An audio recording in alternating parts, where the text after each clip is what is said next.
तो आज हम शुरू कर रहे हैं जय प्रक्रम।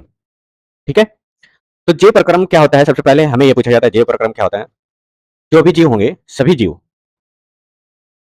जो जीवित प्राणी हो उनकी बात हो रही है, मनुष्य हो गया, जीव जंतु हो गया, सभी की बात हो रही है, पेड़ पौधे तक की।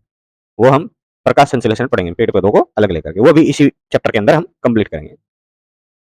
जो होने वाले सभी प्रक्रम होंगे जीवन के लिए अनिवार्य हैं, मतलब जीने के लिए, सर्वाइव करने के लिए, नेचर में बने रहने के लिए जो भी प्रक्रम जरूरी है उन्हें ही जैव प्रक्रम का नाम दिया गया। ओके हो गया।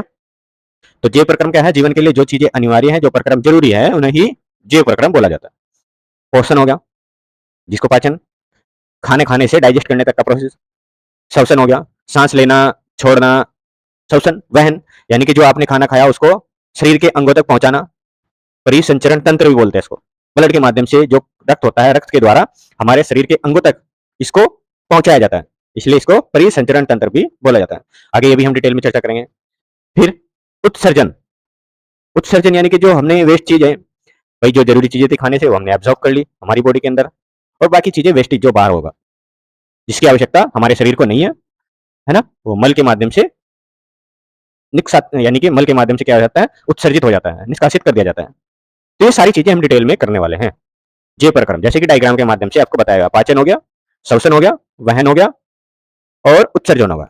ये अपने आप में क्या है? जय प्रक्रम के अलग अलग पार्ट है। ठीक है, तो सबसे पहला टॉपिक हमारा पोषण आता है। पोषण, पोषण क्या होता है देखिएगा, पोषण के बारे में हम पढ़ने वाले हैं।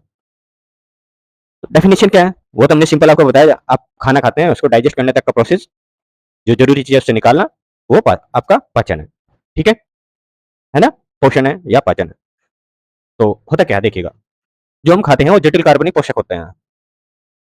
जटिल पोषक पदार्थों का रासायनिक क्रिया द्वारा एवं जल अपघटन द्वारा सरल खाद्य पदार्थों में बदलना पोषण कहलाता है, यानी कि पाचन कहलाता है।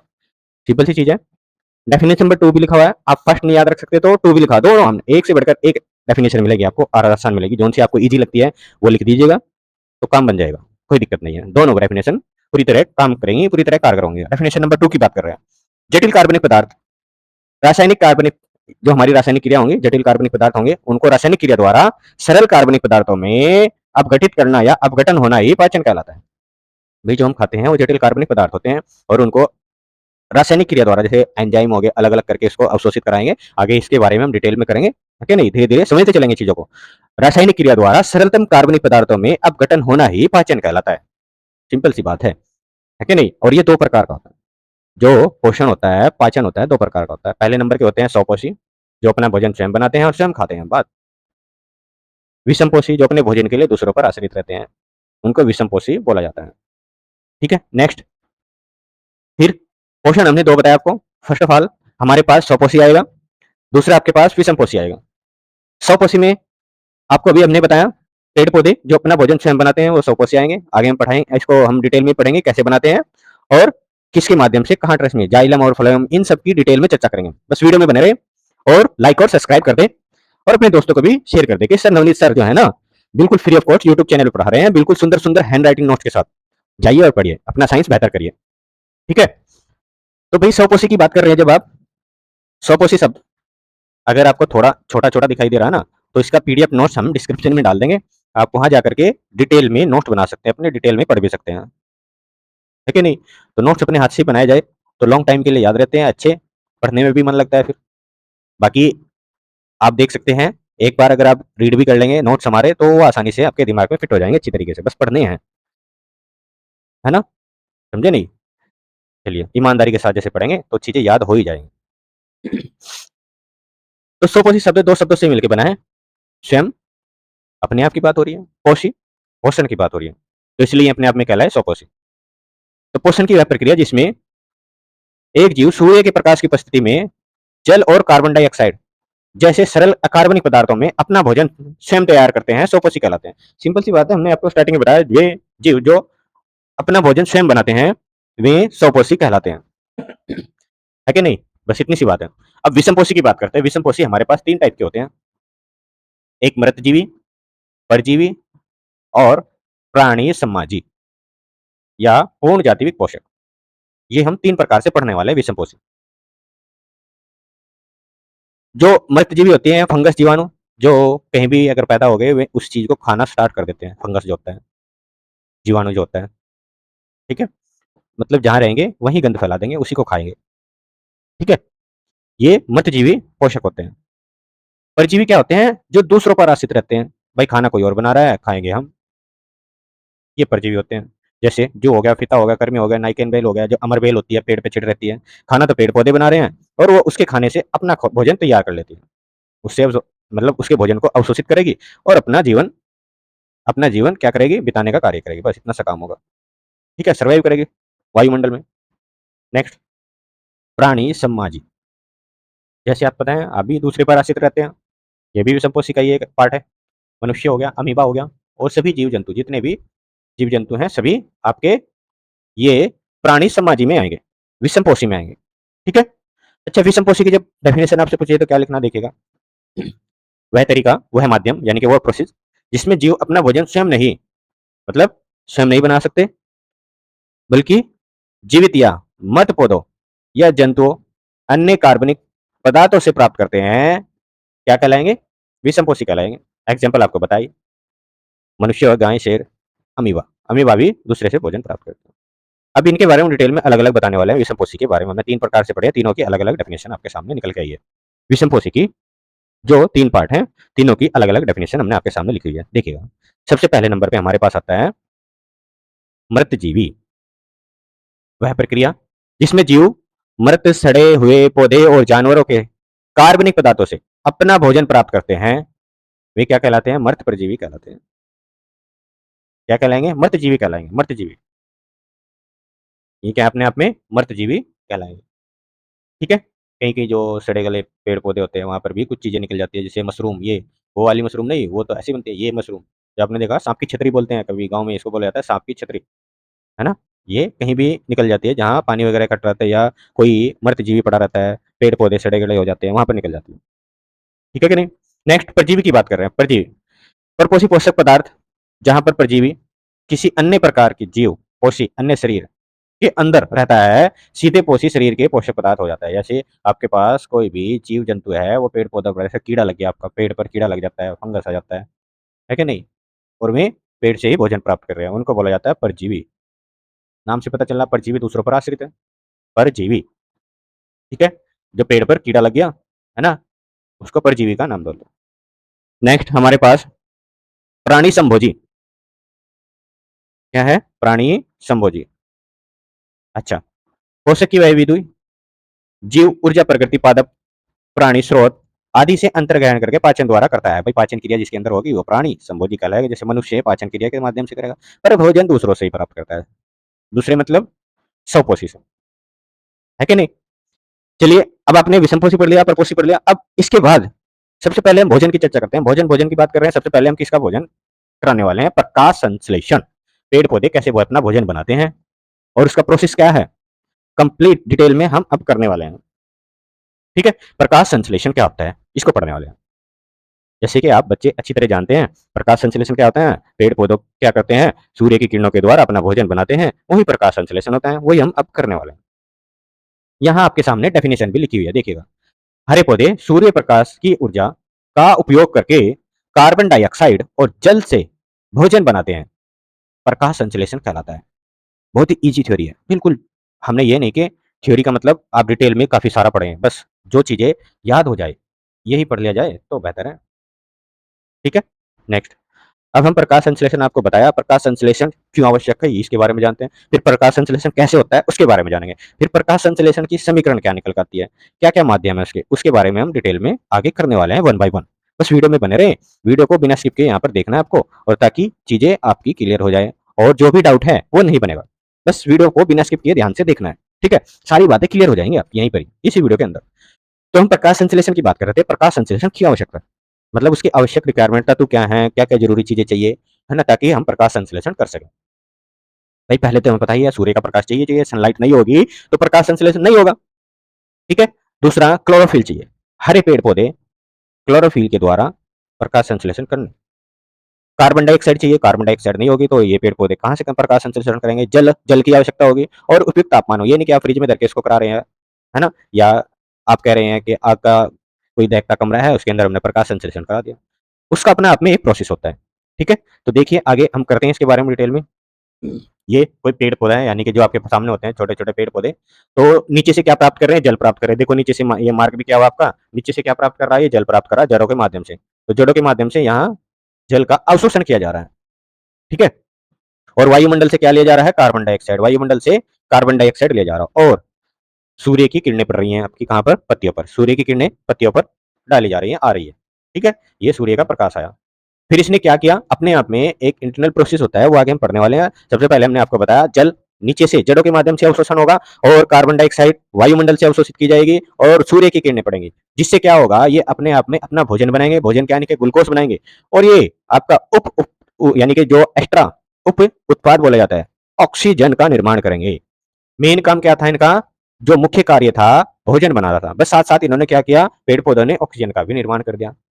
वही जैसे आप दुकान पे चीनी लेने गए और साथ में दुकानदार ने आपको रूंगा पकड़ा दिया, वही चीज यहाँ पर ये पेड़ पौधे क्या करते हैं, ऑक्सीजन हमें रूंगे के रूप में देते हैं। समझे कि नहीं समझे, बट की जबकि इनका मेन काम अपना भोजन बनाना है। ये उप उत्पाद, इसलिए इसको उप उत्पाद का नाम दिया जाएगा। आगे देखते हैं, इसके बारे में हम डिटेल में करेंगे। ठीक है, चलिए नेक्स्ट नेक्स्ट टॉपिक, जो आपने प्रकाश संश्लेषण किया उसके अंदर क्या समीकरण निकल के आती है। जब आपसे पूछा जाता है प्रकाश संश्लेषण की इक्वेशन लिखिए, समीकरण लिखिए, तो आपको ये समीकरण लिखना होगा। क्या समीकरण है देखिएगा, कार्बन डाइऑक्साइड CO2 6 अणु लिए हैं यहाँ पर, और जल के भी 6 अणु है, 6 अणु लिए हैं। ठीक है कि नहीं, कार्बन डाइऑक्साइड और जल के दोनों के 6 अणु लिए हैं, दोनों मिलकर के क्लोरोफिल और प्रकाश की उपस्थिति में क्या करेंगे, ग्लूकोज का निर्माण करेंगे, जिसको भोजन बोला जा रहा है पेड़ पौधों का, और ऑक्सीजन का उत्पादन करेंगे। 6 अणु ऑक्सीजन के प्राप्त करेंगे। तो ये ग्लूकोज का फॉर्मूला है, याद कर लीजिए, C6H12O6 काहे का फॉर्मूला है, ग्लूकोज का। ठीक है, अर्थात कार्बन डाइऑक्साइड और जल सूर्य के प्रकाश तथा क्लोरोफिल की उपस्थिति में ग्लूकोज भोजन ऑक्सीजन का निर्माण करते हैं, इस जो समीकरण में आपके सामने दिखा हुआ है। तो प्रकाश संश्लेषण जो होता है ना आपका, मेनली 4 चरणों में होता है।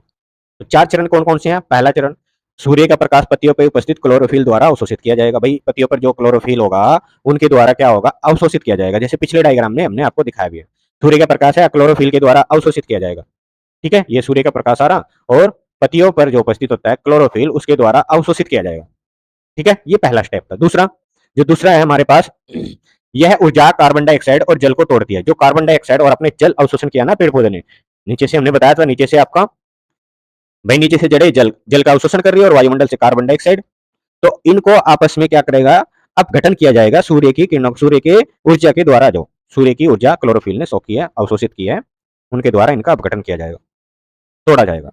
ठीक है, इसके बाद देखिएगा, उसके बाद क्या होगा, मतलब उसके बाद भोजन बनेगा और ऑक्सीजन का निर्माण होगा। उप उत्पाद जो हमने बोला था, री बाय प्रोडक्ट, मतलब बनाना क्या था, भोजन बन गया, क्या साथ ही साथ ऑक्सीजन। तो ये हमने समीकरण में डिटेल में कर लिया है प्रकाश संश्लेषण, और कैसे हो रहा है वो भी हमने देख लिया। अब आगे चलते हैं, नेक्स्ट टॉपिक हमारा निकल के आता है, जो प्रकाश संश्लेषण होता है उसका महत्व क्या है, पेड़ पौधे क्यों कर रहे हैं और क्या इसकी आवश्यकता है, पूछ लिया जाता है कभी कभी। भाई प्रकाश संश्लेषण का महत्व लिखिए। जो प्रकाश संश्लेषण होता है नहीं, पौधों के लिए भोजन बनाना, आपको पता ही है, भोजन बनाने का कार्य है, इसलिए हमें पता है इसका महत्व बहुत जरूरी है। पेड़ पौधे नहीं होंगे तो जीवन बहुत ही डिफिकल्ट हो जाएगा, बहुत ही मुश्किल हो जाएगा, है कि नहीं। दूसरा, ऑक्सीजन प्रदान करता है, ऑक्सीजन नहीं होगी तो हम वातावरण में सर्वाइव नहीं कर पाएंगे, मतलब हम सर्वाइव नहीं कर पाने के, और ऑक्सीजन नहीं होगी तो इंसान का रहना यानी कि नेचर में रहना बड़ा मुश्किल हो जाएगा। बस इसी तरह ऑक्सीजन भी बहुत जरूरी है वायुमंडल में। अच्छा, नेक्स्ट पॉइंट, पृथ्वी पर जीवन का मूल स्रोत है, बताइए आपको मूल स्रोत है। अगर पेड़ पौधे नहीं होंगे तो सभी जीव जंतु प्राणी जो भी हैं सब नष्ट हो जाएंगे, अगर ऑक्सीजन नहीं होगा। वायुमंडल में कार्बन डाइऑक्साइड की मात्रा कम करती है, अगर कार्बन डाइऑक्साइड की मात्रा बनेगी, अधिक होगी, तो भाई जाहिर सी बात है वायुमंडल में घुटन यानी कि नेचर में घुटन होनी स्टार्ट हो जाएगी। तो कार्बन डाइऑक्साइड की मात्रा को नियंत्रण करने का कार्य भी प्रकाश संश्लेषण के द्वारा होता है। क्या बातें क्लियर है आपकी, है ना। तो टोटल कंक्लूजन यही निकल के आया है, प्रकाश संश्लेषण बहुत ही जरूरी है और जीवन के लिए संभवित है, और प्रक्रिया धरती पर भोजन और ऑक्सीजन का मुख्य स्रोत है, इसलिए प्रकाश संश्लेषण बहुत ही जरूरी है। ओके हो गया। चलिए नेक्स्ट टॉपिक अब हम करने वाले हैं, जो प्रकाश संश्लेषण हो रहा है नहीं, आपके पास इसके पास जो 2 या 3 चीजें निकल के आती है, जो भी आएंगी, पौधों में खाना बना, खाना बनने के दौरान उसको कैसे वहां पहुंचाया जाएगा और कैसे किस चीज का अवशोषण होगा, इसमें 2 परिवहन यानी कि 2 एंजाइम, 2 टिश्यू, 2 वाहिका काम करती है। इन दोनों का हम पोस्टमार्टम करने वाले हैं और डिटेल में पढ़ने वाले हैं इन दोनों को। ठीक है, पहले नंबर पे आती है हमारी जाइलम और दूसरी आती है फ्लोएम। जाइलम और फ्लोएम बहुत ही डाउट रहता है बच्चों में। अगर आप वीडियो में यहाँ तक आ गए हैं, बस बने रहे, अभी क्लियर हो जाएगा और हमेशा के लिए याद हो जाएगा चीजें, नहीं भूल पाएंगे अगर आप ईमानदारी के साथ वीडियो देख रहे हैं। ठीक है कि नहीं? यदि आप यहाँ तक आ चुके हैं तो वीडियो को लाइक भी कर दे और साथ ही साथ चैनल को सब्सक्राइब कर ले। ठीक है, अच्छा, तो जाइलम की बात कर रहे थे हम। जाइलम क्या काम करता है पहले ये देखेंगे। यह जल और खनिज लवण जैसे कि कैल्शियम हो गया, है ना, मैग्नीशियम हो गया, फास्फोरस हो गया, आयरन हो गया, ये अपने आप में खनिज लवण है। ये क्या है? अपने आप में खनिज लवण है। ताकि पूछे खनिज लवण क्या होते हैं, इनका भी क्या होगा? अवशोषण होगा। ठीक है, परिवहन किया जाएगा। परिवहन मतलब पहुंचाने का कार्य होगा। किसका? जल और खनिज लवण का। कौन करेगा? जाइलम करेगा। कौन करेगा? जाइलम करेगा। ठीक है कि नहीं? इंग्लिश में भी जाइलम बोला जाता है। ठीक है, परिवहन के लिए आवश्यक बातें क्या होती हैं, ये आपको नीचे नोट डाउन किया है। पौधे में जो होती है वाहिकाएं होती हैं, उपस्थित होती है। वाहिकाएं मतलब टिश्यू, उनके एक टिश्यू होते हैं, इन्हें वाहिका का नाम दिया। जड़ द्वारा जल व खनिज का अवशोषण होता है। जैसे लास्ट टाइम आपको बताया था, जड़ के माध्यम से ही जल का अवशोषण होता है, तो खनिज का भी जड़ द्वारा ही अवशोषण होगा। पत्तियों में भोजन का निर्माण होता है। पत्तियों में तो भोजन का निर्माण होगा। ठीक है, वाहिका द्वारा विभिन्न भागों तक पहुंचाया जाएगा। अब हम इनको अलग अलग करने वाले हैं। फ्लोएम क्या काम कर रहा था? भोजन का परिवहन कर रहा था। फ्लोएम क्या काम कर रहा है? भोजन का परिवहन कैसे करता है, अब हम देखेंगे कैसे करता है। ठीक है, जाइलम की बात करते हैं। फर्स्ट ऑफ ऑल आपके पास जाइलम निकल के आता है, जाइलम की ही चर्चा कर रहे हैं। जाइलम में कुछ इस प्रकार के टिश्यू पाए जाते हैं, वाहिका पाई जाती है और डेथ सेल से बनेगी। आगे हम ये पढ़ेंगे भी, डेथ सेल में बनती है कि जीवित कोशिकाओं से बनती है ना। ये आपके पास कोई पेड़ है, सुंदर सा डायग्राम बना हुआ है ना। तो नीचे जड़ों के माध्यम से जल और खनिज का अवशोषण होगा और ऊपर कहां तक पहुंचाया जाएगा? पत्तियों तक पहुंचाया जाएगा। देखो बीच में पहुंचाया जा रहा है, मार्क भी बना हुआ है ऐसे डायग्राम में। तो इसका जो रास्ता होगा वन वे होगा, मतलब नीचे से ऊपर को होगा। ये याद रखना भाई, इसका रास्ता क्या होगा? वन वे होगा, नीचे से ऊपर जाऊंगा। जा सकते हैं, वापस नहीं आ सकता। वन वे का मतलब एक ही साइड चलेंगे भाई, दोनों साइड आप उसमें नहीं चल सकते। जाइलम टू वे आएगा, आगे करेंगे हम जाइलम के बारे में। अच्छा, विशेषता, सॉरी, फ्लोएम के बारे में। जाइलम की विशेषता क्या है, इसके बारे में देखते हैं। जाइलम जल और खनिज का परिवहन करता है, जैसे कि हमने पढ़ लिया इस पहले भी, है ना। जल और खनिज जड़ों से लेकर तने तथा पत्तियों तक पहुंचाता है। मतलब नीचे से उठाएगा और ऊपर तने और पत्तियों तक पहुंचाने का कार्य करेगा। कौन? जाइलम। और जाइलम हमने बताया था परिवहन क्या करेगा? एक ही दिशा में करेगा, ऊपर की ओर, मतलब नीचे से ऊपर की ओर करेगा। जैसे कि डायग्राम में तीर का जो माध्यम है, तीर का जो निशान है वो दर्शाया हुआ भी आपके पास। इसका काम क्या है? क्या काम है? नीचे से ऊपर परिवहन करना। जाइलम क्या काम करेगा? नीचे से ऊपर ही परिवहन करेगा। एक ही वन वे रास्ता है, टू वे नहीं है इसका, केवल वन वे वन वे ही मार्ग होगा। ये अपने आप में मर्द कोशिकाओं से बना होता है, डेथ सेल से बना होता है। जो डेथ सेल होगी ना, आपसे पूछे जाइलम डेथ सेल से बना है कि जीवित सेल से बना है, तो आपको बताना है डेथ सेल से बना होता है। जाइलम तो डेथ सेल से बना होता है और पेड़ पौधों को मजबूती देने का कार्य करता है, सपोर्ट प्रदान करता है। ठीक है, तो ये पॉइंट आपके क्लियर होगी जाइलम के बारे में। अब जाइलम के बाद हम बात करते हैं फ्लोएम की, यानी कि फ्लोएम क्या काम करेगा और कैसे वर्क करेगा। ठीक है, फ्लोएम की बात कर रहे हैं। जो फ्लोएम है आपका, यानी कि दूसरी वाहिका, पेड़ पौधे के अंदर जो दूसरी वाहिका होती है, ये भोजन और शर्करा, शर्करा को ही आप क्या कहेंगे? शुगर कहेंगे। आगे हम पढ़ेंगे इसके, जब पाचन तंत्र पढ़ेंगे उसमें हम डिटेल में इसके बारे में जानेंगे। ऊपर से नीचे दोनों दिशाओं में पहुंचाता है भाई। जड़ों को भी आवश्यकता है, तने की भी आवश्यकता है और पत्तियों को भी आवश्यकता है भोजन की। इसलिए ऊपर से नीचे दोनों दिशा में पहुंचाता है, ऊपर भी जाएगा और नीचे भी जाएगा, दोनों डायरेक्शन में पहुंचाने का कार्य करता है। कौन? फ्लोएम। तो ये फोर लाइन है, इस तरह समझिए कि अपने आप में फोर लाइन है। आ भी सकते हैं आप और जा भी सकते हैं। वो सिंगल लाइन था, वन वे रोड था। कौन? Xylem. But phloem, phloem phloem अब से आते फोर लाइन। फोर लाइन में क्या हो सकता है? जा भी सकते हैं, आ भी सकते हैं। फ्लोएम है कि नहीं? फ्लेम से याद रखना, फोर लाइन यानी कि आने का रास्ता भी है और जाने का भी रास्ता है। ठीक है, अच्छा, फ्लोएम की विशेषता देखते हैं। फ्लोएम की क्या प्रॉपर्टी निकल जाती है, इसके फीचर क्या है देखिएगा। फ्लोएम भोजन शर्करा का परिवहन करता है, जैसे कि आपको पता ही चल चुका है अब तक। पत्तियों में बनता है, कहां बनेगा? पत्तियों में बनेगा। जो हमारी पेड़ पौधों की पत्तियां होंगी उनमें ही फ्लोएम बनता है। अच्छा, पौधों के सभी भागों में पहुंचाता है। जो भोजन होगा पत्तियों में बनाएगा और सभी भागों में पहुंचाने का कार्य करेगा, सभी भागों में। ठीक है, परिवहन दोनों दिशा में होगा। पढ़ चुके इस चीज को भाई, ऊपर से नीचे को भी होगा, नीचे से ऊपर भी होगा, दोनों दिशा में होगा। और ये अपने आप में जीवित कोशिकाओं से बना होता है, लिविंग सेल से बना होता है। ये भी आपको याद रखना है पॉइंट, ये जीवित कोशिकाओं से बना होता है। अब चार्ट के माध्यम से भी आपको समझाया हुआ इधर परिवहन का सार कैसे होगा। ये वाहिका है और क्या परिवहन करती है, कहां से कहां तक करती है, दिशा क्या है और कोशिका के प्रकार क्या है। जाइलम जैसे पढ़ के आ चुके, जल और खनिज का परिवहन करती है और जड़ों से पत्तियों तक कैसे करती है, जड़ों से पत्तियों तक करती है। और दिशा क्या है इसकी, एक ही दिशा है, नीचे से, मतलब या तो ऊपर ऊपर की ओर होगी, नीचे से ऊपर की ओर लिख सकते हैं या ऊपर की ओर लिख सकते हैं। किससे बनी होती है, मर्द कोशिकाओं से बनी होती है। ओके हो गया, फ्लोएम की बात कर रहे हैं। क्या परिवहन करती हैं, भोजन का परिवहन करती हैं। जो फूड बनाते हैं ना, ग्लूकोज पैदा करते हैं, जो भोजन बनाते हैं पेड़ पौधे, उसका परिवहन करती है। कहां से कहां तक, दोनों ओर, पत्तियों से सभी भागों तक, ऊपर से नीचे, नीचे से ऊपर, दोनों दिशाओं में करेगी, ऊपर से नीचे।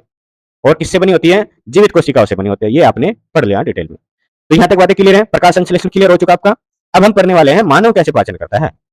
भाई जो मनुष्य है उसमें पाचन कैसे होगा। हम खाना खाते हैं, डाइजेस्ट करने तक का प्रोसेस, उससे अवशोषित करने तक का पूरा विधि अब हम इसके अंदर करने वाले हैं। मनुष्य पोषण यानी कि मनुष्य में पाचन तंत्र किस प्रकार होगा, ठीक है। उनमें तो प्रकाश संश्लेषण के माध्यम से हो रहा था, अब मनुष्य कैसे करता है वो पढ़ते हैं डिटेल।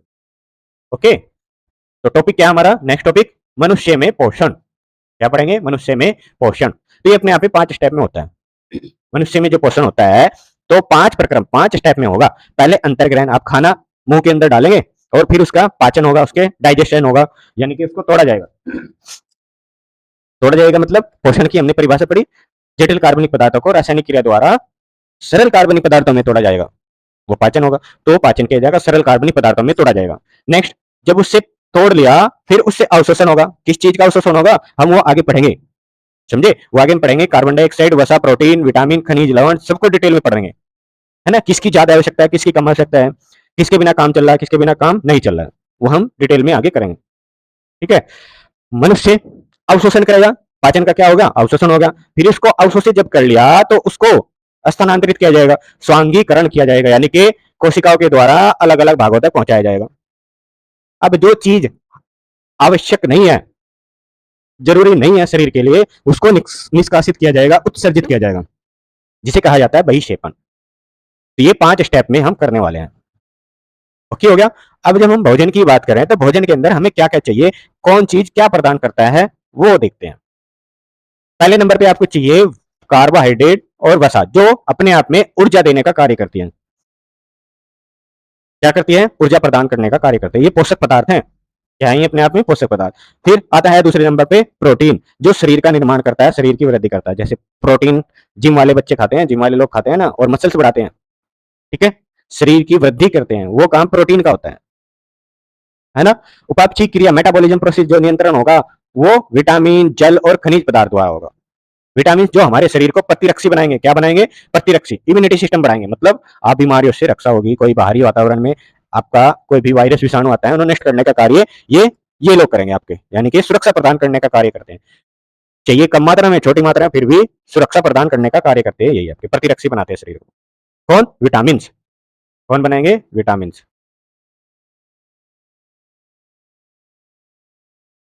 ठीक है। अन्य पोषक पदार्थ खनिज हो गया, जैसे कैल्शियम हो गया, मैग्नीशियम हो गया, आयरन हो गया, ये सारे के सारे अपने आप में खनिज पदार्थ हैं। सोना, चांदी, च्यवनप्राश आपने सुना होगा, इनके अंदर होता है हल्का फुल्का Au, Ag, ये दोनों अपने आप में, ये सोने का फॉर्मूला और ये सोने का सूत्र और ये अपने आप में चांदी का सूत्र है। इनकी भी आवश्यकता होती है हमारे शरीर में, हमारे शरीर के अंगों में, कोशिकाओं के में। कहाँ आवश्यकता होगी वो हम पढ़ेंगे डिटेल में, ठीक है। ओके हो गया। तो अब हम आगे इनके बारे में अलग अलग पढ़ने वाले हैं। कार्बोहाइड्रेट क्या काम करेगा, प्रोटीन क्या काम करेगा, वसा क्या काम करेगा, ठीक है। तो अब हम डिटेल में समझते हैं कार्बोहाइड्रेट, प्रोटीन और वसा कैसे काम करता है ना। और ये पाचन के दौरान किस चीज में टूटता है कि नहीं। डायरेक्ट आप खाना खाते हो, वो हमें ये तो है नहीं कि कार्बोहाइड्रेट के रूप में प्राप्त हो रहा, उसको छोटे अणुओं में तोड़ा जा रहा है, यानी कि आप कह सकते हैं जटिल कार्बनिक चीजों को सरलतम कार्बनिक पदार्थों में तोड़ा जा रहा। वो कैसे प्रोसेस होता है उसके बारे में जानते हैं, ठीक है। सबसे पहले हम कार्बोहाइड्रेट की चर्चा करते हैं। कार्बोहाइड्रेट जिसका पाचन होता है, स्टार्टिंग में हमने आपको बताया ये मुख्य गुहा से स्टार्ट हो जाता है, मुख से ही कार्बोहाइड्रेट का पाचन शुरू हो जाता है, ठीक है। जो इसके एंजाइम होते हैं, मेनली एंजाइम आपको याद रखना है, अमाइलेज होता है, माल्टाज होता है और सर्कराज होता है। जो स्टार्च होता है, स्टार्च को माल्टाज में तोड़ा जाता है, माल्टोज भी बोलता है, माल्टाज भी बोलता है, ठीक है। और माल्टोज को सीधे सीधे ग्लूकोज में कन्वर्ट किया जाता है। ग्लूकोज ही हमारे शरीर के लिए अवशोषित पदार्थ है, जो ऊर्जा देने का कार्य करता है, ग्लूकोज करता है। शरीर को एनर्जी देने का जो काम करता है ना, वो ग्लूकोज करता है। जैसे आपने देखा होगा एथलीट वगैरह जो रनिंग करते हैं या खेलते हैं, स्पोर्ट करते हैं, वो ग्लूकोज पीते हैं तो एकदम से एनर्जी आती है। ये इंस्टेंट एनर्जी देने का कार्य करता है, कौन, ग्लूकोज। क्या बात समझ में आई। खाने के अंदर से हमें क्या मिलता है, स्टार्च के रूप में, फिर उसको माल्टेज में तोड़ा जाता है, माल्टेज को हम ग्लूकोज में तोड़ते हैं, ग्लूकोज से ही एनर्जी प्राप्त होती है। ओके हो गया। नेक्स्ट पॉइंट देखते हैं हम प्रोटीन के बारे में। प्रोटीन जो आपको पता है, जो मांस, मछली, अंडा वगैरह, इससे प्रोटीन की मात्रा अधिक मात्रा में प्राप्त होती है। वैसे सब्जियों में भी प्राप्त होती है, हरी सब पत्तेदार सब्जियां, पर ज्यादातर जहां तक देखा गया है, ये मांस, मछली और अंडे से प्रोटीन की जो मात्रा होती है अधिक प्राप्त होती है। ठीक है। अच्छा, प्रोटीन की बात कर रहे हैं जब अब, पाचन मुख से रूप में अमाशय से शुरू होता है। कहाँ होता है प्रोटीन का पाचन? अमाशय में। यदि आपसे पूछा जाए कार्बोहाइड्रेट का पाचन कहाँ होता है? मुख में। और आपसे पूछा जाए प्रोटीन का पाचन कहाँ होता है? अमाशय में होता है। अमाशय हम आगे डिटेल में जानेंगे जब हम मानव पाचन तंत्र पढ़ेंगे। ठीक है। अभी केवल आपको याद रखना है अमाशय में प्रोटीन का पाचन होता है। अच्छा, इसके मुख्य एंजाइम क्या है? जब मुख्य एंजाइम की बात की जाए तो इसके मुख्य एंजाइम पहले नंबर पर आता है पेप्सिन, दूसरे नंबर आता है ट्रिप्सिन और पेप्टाइज। मतलब जो प्रोटीन होता है ना, ये जो उसका पाचन क्रम होगा पेप्टाइज में टूटता है, फिर अमीनो एसिड में टूटता है। यानी कि प्रोटीन अपने आप में अमीनो एसिड में कन्वर्ट होकर के तब हमारे शरीर को अवशोषित करता है, यानी कि तब हमारे शरीर को ऊर्जा देने का या मसल्स बढ़ाने का कार्य करता है। तो इसका अंतिम पाचन क्या हुआ? लास्ट पाचन क्या हुआ? Amino acid. क्या हुआ? Amino acid. ओके हो गया। कोई प्रॉब्लम आपको यहां तक? नेक्स्ट देखते हैं अगला टॉपिक हमारा, जब हम बात करते हैं वसा की। अब हम वसा की बात करते हैं। हमने प्रोटीन पढ़ लिया, अब हमें वसा पे बात करनी है। ये भी क्या है, अपने आप में इंपॉर्टेंट है भाई। वसा शरीर के लिए बहुत ही जरूरी है, मानव शरीर के लिए भी और जीव जंतु सभी को जरूरत होती है इसकी। क्या काम करता है इसके बारे में जानते हैं। वसा यानी कि फैट की बात हो रही है। वसा मतलब फैट, जो चर्बी होती है शरीर की, चर्बी फैट, उसी की बात हो रही है। ठीक है। अच्छा, तो जब वसा की हम बात करते हैं, वसा यानी कि फैट की बात हो रही है। फैट, फैट है ना, इसका जो पाचन होगा छोटी आंत में होता है। कहाँ होता है? छोटी आंत में। अभी आपने देखा पीछे, कार्बोहाइड्रेट का पाचन मुख से शुरू हो जाता है। ठीक है। और प्रोटीन का पाचन आपका अमाशय से शुरू हो जाता है। कहां से? अमाशय से। ठीक है। और छोटी आंत से किसका पाचन होगा? वसा का। छोटी आंत से किसका पाचन स्टार्ट होता है? वसा का। ठीक है। तो इसमें जो एंजाइम होता है, लाइपेज एंजाइम पाया जाता है। और जो इसका पाचन होगा फैट का, फैटी एसिड और ग्लिसरॉल में होता है। फैटी एसिड और ग्लिसरॉल में होता है। जो बाइल जूस की बात करते हैं, बाइल जूस आपको पता है, वो यहाँ पर ये पित्त की थैली जो डायग्राम में आपको दिखाई दे रही होगी, ये क्या है, अपने आप में एक पित्त की थैली होती है जो क्या करती है? बाइल जूस बनाने का कार्य करती है। और उत्तेजित कौन करता है इसको? यकृत करता है। ये यकृत इसको बोलता है खाना आ रहा भाई, जल्दी से बनाइए, पितरस बनाइए, बाइल जूस बनाइए। ठीक है। तो बाइल जूस इकट्ठा करने का कार्य करती है। वसा का जो इमल्सन होगा, पाइशीकरण होगा, वो बाइल जूस ही करता है, जिससे वसा छोटे छोटी बूंदों में टूट जाता है। अब आप समझ पा रहे हो बाइल जूस कहाँ जाएगा? छोटी आंत में जाएगा। डायरेक्ट कहाँ जाता है बाइल जूस? छोटी आंत में आपका जाता है। वसा की जो बड़ी बूंदे हैं उन्हें छोटी छोटी बूंदों में तोड़ने का कार्य करता है, जो इसका इमल्शन होगा। इमल्शन यानी कि घोल होगा। ठीक है। और लाइपेज के लिए पाचन आसान हो जाता है। एक बार समझ में? तो इसका जो अंतिम उत्पाद होगा फैटी एसिड और ग्लिसरॉल होता है। अंतिम उत्पाद क्या कहलाता है फैट का? फैटी एसिड और ग्लिसरॉल होता है। क्या बात क्लियर है यहाँ तक? कोई प्रॉब्लम आपको?